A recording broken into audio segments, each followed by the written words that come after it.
Hello everybody, welcome to the Windsor Ninja Academy Youth NSC Hybrid Rules Walkthrough. The course is right now set up for the 9U divisions, so on the day of your competition, you're going to be waiting for the walkthrough where I'm going to tell you any differences between the course I'm describing today, right now, and the course that your athlete will be running. In general, this is the NSC format, meaning that if your athlete falls, you will be able to retry an obstacle up to 3 tries per obstacle. The only penalty is that if you fail, you must wait a mandatory 10 seconds while the obstacle is reset before you can continue on your course. This is going to be a 9-obstacle hybrid. It's going to be a 3-minute time limit, and any gender differences are going to be discussed during the in-person walkthrough when you get here tomorrow or Sunday. Besides that, I'm going to be the referee for all 3 courses during the event. If there's a call that you don't agree with, feel free to bring it up to one of the other staff and they will bring it to my attention at their soonest convenience and we will figure it out. With that being said, let's get started talking about the course. So obstacle 1 is going to be a hands and feet obstacle. You can use the red of the lily pads. They all do tip. You can also use your hands and feet on the black and red parts of these rounded surfaces, and this platform right here is going to be your finishing platform. When you contact it and go past that plane, that's when we're going to give you the clear. Here's the demo.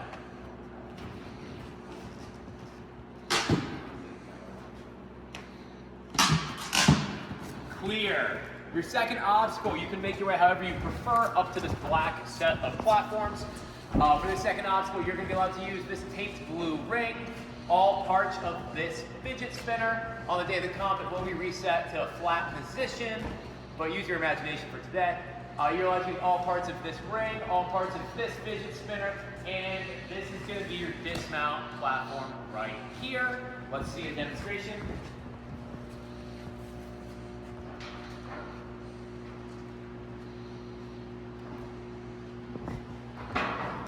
And this is going to be a finishing and starting platform. So if you hit it and you overshoot, I'm going to have to fail you on the next obstacle. You're going to wait your 10 seconds before you get your second try.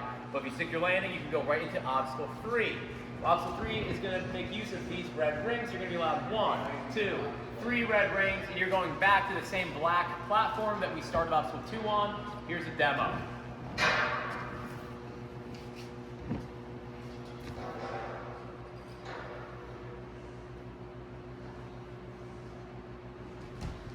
Clear. And for any of these obstacles, feel free to use trussing that is nearby to help you secure your dismounts. I'll let you know if there's an obstacle that's specifically not allowed. Moving on to obstacle 4, you can make your way back down to the black platform. Any path you take, as long as you go to the correct starting platform, is going to be totally fine. I will not fail you. Once you are on this platform, though, we're going to start obstacle 4. You're allowed to use any of the rock holds to get yourself, with your hands and your feet, to get yourself onto these captain's hooks. There are going to be 2 of those, one right here and one right here. You may use them onto these silver rings that are on the rock wall. You can use as many or as few as you would like. Feet can go on any of the rock holds that I have left here for you. And you can even put the cannonball into the little quick link that I have hanging from the strap. And this is going to be your dismount platform right here. Let us see a demonstration.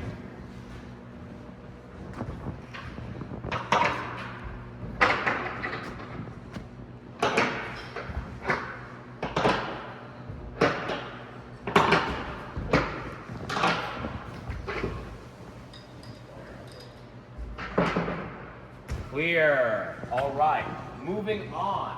You can make forward progress, make it any way you want. Once again, once you clear the front plane, you can make your path however you would prefer to the next obstacle series. This is obstacle 5. This is going to be a little bit tricky. Now, as you might know, the NSC allows forced moves. I'm going to begin forcing moves now. For this obstacle, when you're on the black platform, you're allowed to use your hands to maneuver this skateboard completely onto the downhill track. So you are in charge in this moment of the skateboard. You cannot place the skateboard on the red floor from the black platform. And once you put it on the track and it starts rolling away, you can no longer re-engage it until later on in the obstacle. Once it is rolling down the track, you are welcome to come over here and you can use hands and feet on the red and black rounded surfaces on these little problems.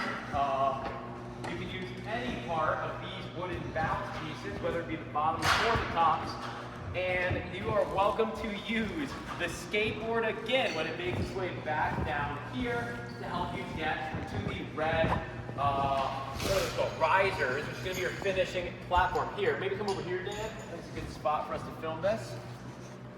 All right, and let's get a demonstration. Tom, go ahead.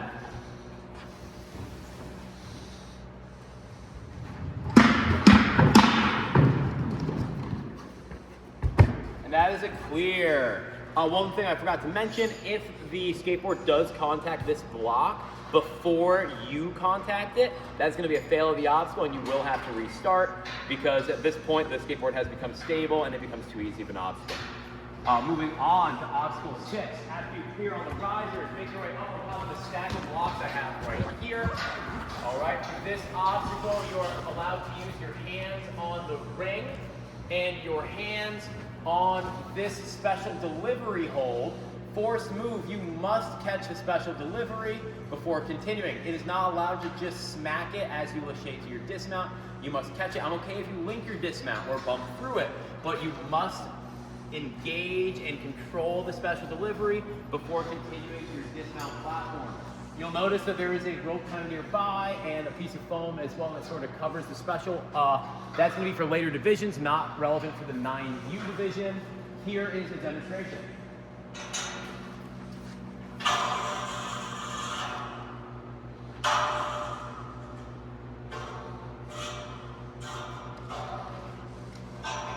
And that is a clear. Static is totally fine. Do whatever you need to get to the dismount. Your next obstacle is going to start right here. I have not mentioned it yet, but there will be specific chalk points during the course. I'll point those out during our in-person walkthrough on the day of the event. So this is going to be our starting platform for obstacle 7. Starting here, you're allowed to use this ring, this nunchuck, taped nunchuck grip, and I have a force move that you must catch this before continuing to the rest of the obstacle. This ring is for 9U, it will be removed for later divisions. But for this obstacle, you're going to go from the ring to the nunchuck. From there, you can continue using the ring, any of the cliffhangers that are on this cliffhanger board, up to the 2 nunchuck grips right here. And from there, you are going to be lacheying across to the silver pipe, and you can use the trussing to get yourself to your dismount platform right here. You cannot lachey from the cliffhanger to the silver bar. You must make forward progress after getting one hand on each of these nunchuck grips. So you must control the first nunchuck grip before continuing to the cliff, and you must control the double nunchuck grip before continuing to the silver bar. Here's your demonstration.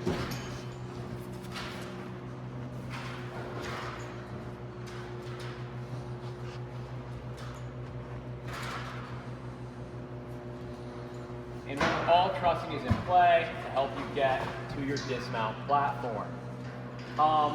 For this obstacle, if you would prefer to not go to the dismount platform, you can instead go from the trussing, and as soon as you touch the green taped ring, we will clear you for obstacle 7, and you will have begun obstacle 8. Any future fall at that point will allow you to reset on this platform.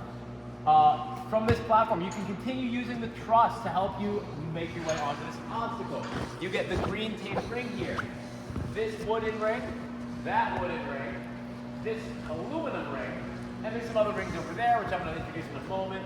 Notably, this ring is on a flat hook. It can slide off quite easily. However, it is safety strapped. So if it comes off and you're still holding it, you're swinging on a ring swing at that point, that's going to be a fail of the obstacle. You cannot hold on to the ring while it is engaged with the strap, only when it's engaged with the flat hook. Moving forward, you'll notice that this aluminum ring is on a flat hook facing another flat hook. This is a particle accelerator, and the rules still apply here, where if the ring comes off of the flat hooks and is supported by the strap, that is going to be a fail of the obstacle. However, if you are already off the ring and then the ring falls off the L-bar, that is totally acceptable, that is fine, that follows the rules of the obstacle. It is you that cannot be holding the ring while it is in a tense strapped position. Finally, you get this blue strapped ring. Force move, you must catch the blue strap ring before moving on to the red ring and the trussing to get to your dismount. So here is a demonstration of the obstacle.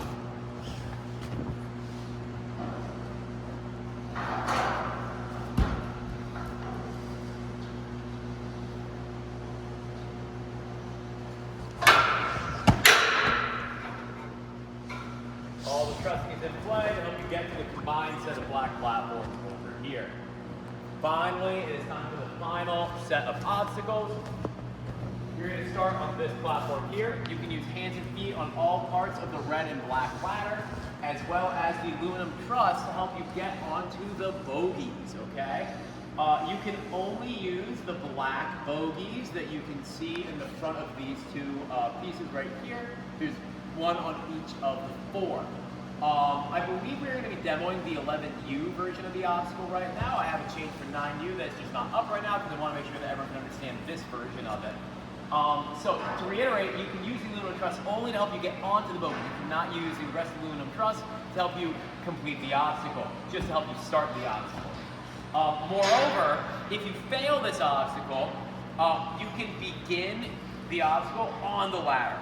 I'm not going to make you re-climb the ladder after you wait the 10 seconds. If you want to climb it as part of your 10 seconds, that's fine, but you cannot touch the bogies until I say on you, meaning that you can begin the obstacle.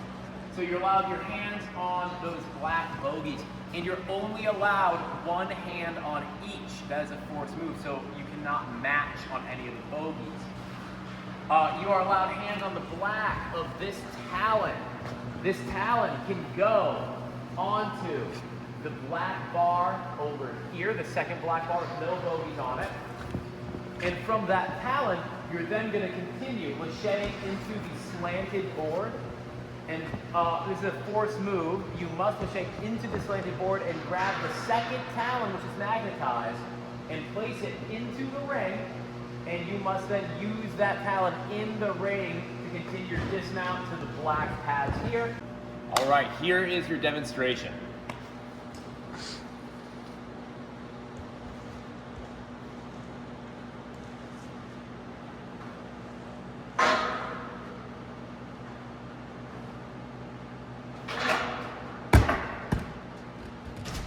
And clear. There'll be a buzzer over there on the day that counts.